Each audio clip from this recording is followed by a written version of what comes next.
Баршаңызға сәлем достар. Бүгін кабачкіден котлет жасаймыз. Овощной котлет деп те айтады бұны.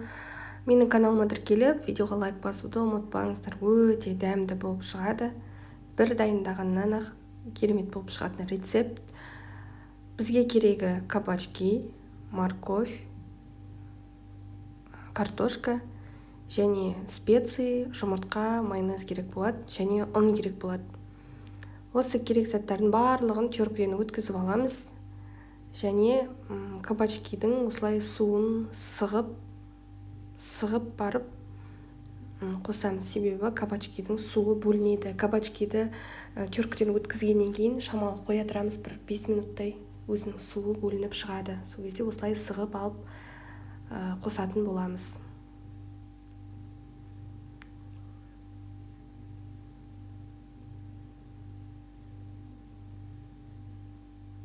Өте дәмді болып шығады, дайындап көріңіздер сіздерде.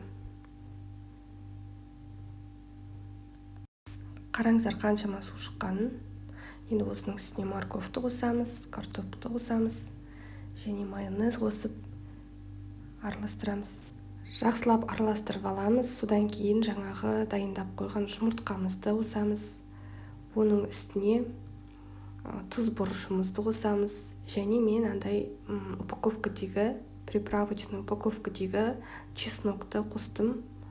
Барлығын өздеріңіз көз мөлшермен қосасыздар. Жалпы астына описанияға граммдарын жазып қоятын боламын. Осылай барлығын араластырып, осылай фаршымызды ұрып аламыз. Және ішіне мен негізі осы жерде қосып араластырып тұр. Мен уже просто видеоға ол жерлер түспей қалған. Өзінде қалай түспей қалған білмей қалдым. Осыдан кейін ұнды қосамыз ең соңында.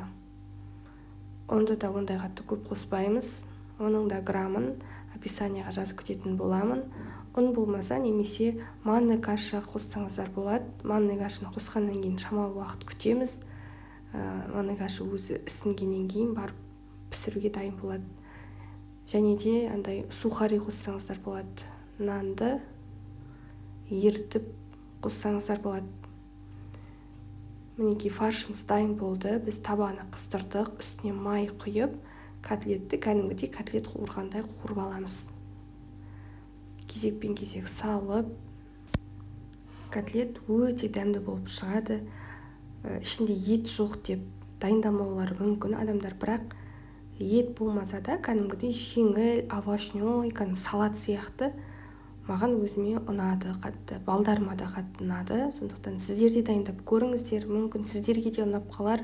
Кабачка үйде тұрып қалады. Кейде кабачкіден не дайындарыңызды білмей қалған кезде осы котлетті дайындасаңыздар, кәдімгідей таптырмас тағам түрі ғой.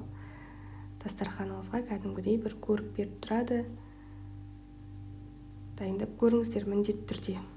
Комментарияға дайындасаңыздар, егер де комментарияға дайындадым деп, қалай шыққанымен деп бөлісіп кетсеңіздер болады.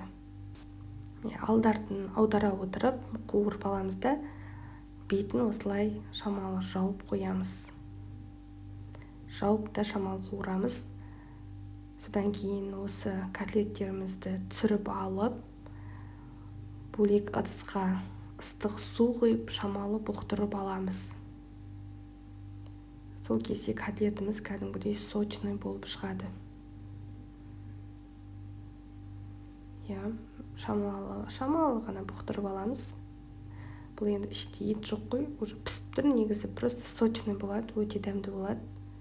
Дайын болған котлеттерімізге соус ретінде майонезді қолдансаңыздар болады, өте дәмді болып шығады. Енді қасына тағы гарнир дайындасаңыздар да болады, дайындамай осылай салат ретінде қойып жесеңіздер де болады. Енді таптырмас тағам түрі. Дайындап көріңіздер. Сау болыңыздар.